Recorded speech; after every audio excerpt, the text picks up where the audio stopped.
Pada kesempatan ini, saya akan menyampaikan kesimpulan dan refleksi pemikiran pengajar Dewan. Adapun kerangka pembelajaran modul 1.1, yang pertama adalah mulai dari diri, di mana peserta calon guru penggerak diminta untuk membuat refleksi diri tentang pemikiran pengajar Dewan. Yang kedua, eksplorasi konsep. Peserta dapat memahami pemikiran Ki Dewantara mengenai tujuan dan asas pendidikan dan menganalisis konsep-konsep pemikiran Ki Dewantara berdasarkan pengalaman pembelajaran yang berpihak pada murid. Yang ketiga, ruang kolaborasi. Peserta mengenali nilai-nilai luhur kearifan budaya daerah asal yang relevan menjadi penguatan karakter murid sebagai individu sekaligus sebagai anggota masyarakat. Yang keempat, demonstrasi kontekstual. Peserta diminta mendesain strategi dalam mewujudkan pemikiran Ki Dewantara, yaitu pendidikan yang berpihak pada murid, sesuai dengan konteks diri murid dan sosial budaya di daerah asal.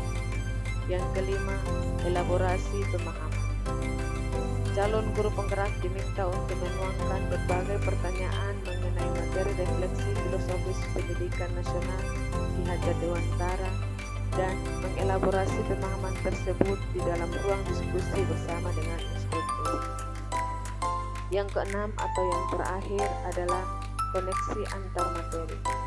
Peserta membuat kesimpulan dan refleksi pengetahuan dan pengalaman yang baru dipelajari dari pemikiran Ki Dewantara. Ada 3 pertanyaan pemantik yang terdapat dalam koneksi antar materi. Yang pertama adalah, apa yang Anda percaya tentang murid dan pembelajaran kelas sebelum Anda mempelajari modul 1.1? Yang kedua, apa yang berubah dari pemikiran atau perilaku Anda setelah mempelajari modul ini? Yang ketiga, apa yang dapat segera Anda terapkan lebih baik agar kelas Anda mencerminkan pemikiran Ki Dewantara? Saya akan mencoba menjawab 3 pertanyaan tersebut. Pertanyaan yang pertama adalah, apa yang saya percaya tentang murid dan pembelajaran kelas sebelum saya mempelajari modul 1.1? Saya percaya bahwa semua murid memiliki kemampuan yang sama di dalam menerima pelajaran. Saya lebih fokus untuk mengejar keberhasilan materi. Saya percaya bahwa semua murid lebih mudah menerima pelajaran jika menggunakan metode tersebut atau pembelajaran yang berpusat pada guru. Saya lebih mementingkan kemampuan kognitif dan tidak memperhatikan aspek-aspek yang lain.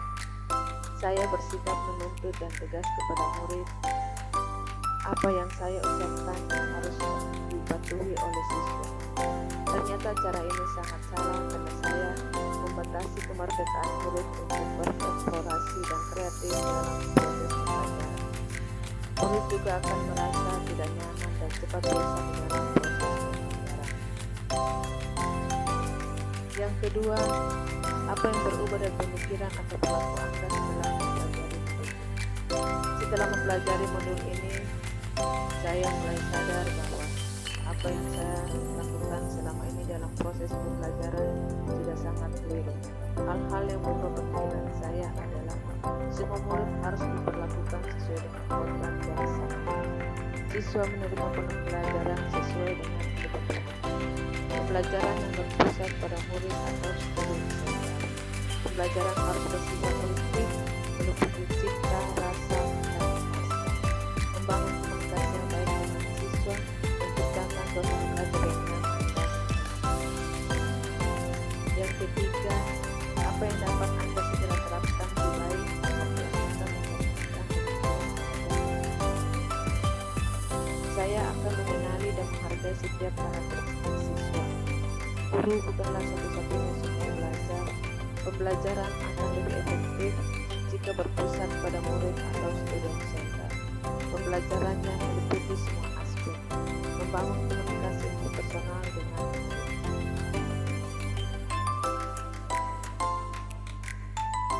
Pendidikan memberi tuntutan terhadap segala kekuatan kodrat yang dimiliki anak agar ia mampu mencapai keselamatan dan kebahagiaan yang sepenuhnya. baik sebagai seorang manusia maupun sebagai anggota masyarakat. Dalam proses menuntut, anak diberi kebebasan dan guru sebagai pamong dalam memberi tuntunan dan arahan agar anak tidak kehilangan arah dan membahayakan diri. Seorang pamong dapat memberikan tuntunan agar anak dapat menemukan kemerdekaan dalam belajar. Secara sadar, anak memahami bahwa kemerdekaan dirinya juga mempengaruhi kemerdekaan orang lain. Oleh sebab itu, tuntutan seorang guru mampu mengelola dirinya untuk hidup bersama dengan orang lain, menjadi manusia yang sempurna. Dalam menuntun lagu dan pertumbuhan kodrat anak, pihak Dewantara mengibaratkan peran pendidik seperti seorang petani atau tukang kebun. Anak-anak itu bagaikan bulir-bulir jagung yang bermain dan menanam. Bila biji jagung ditempatkan di tanah yang subur dengan mendapatkan sinar matahari dan pengairan yang baik, maka akan tumbuh dengan baik pula. Meskipun biji jagung adalah biji jagung yang kurang baik atau kurang berkualitas, tetapi akan dapat tumbuh dengan baik karena mendapat perhatian dan perawatan dari petani. Budi pekerti merupakan keselarasan atau keseimbangan hidup antara cipta, rasa, karsa, dan karya. Keselarasan hidup anak dilatih melalui pemahaman kesadaran diri yang baik tentang kekuatan dirinya, kemudian dilatih mengelola diri agar mampu memiliki kesadaran sosial bahwa ia tidak hidup sendiri dalam relasi sosial, sehingga ketika membuat sebuah keputusan bertanggung jawab dalam kemerdekaan diri,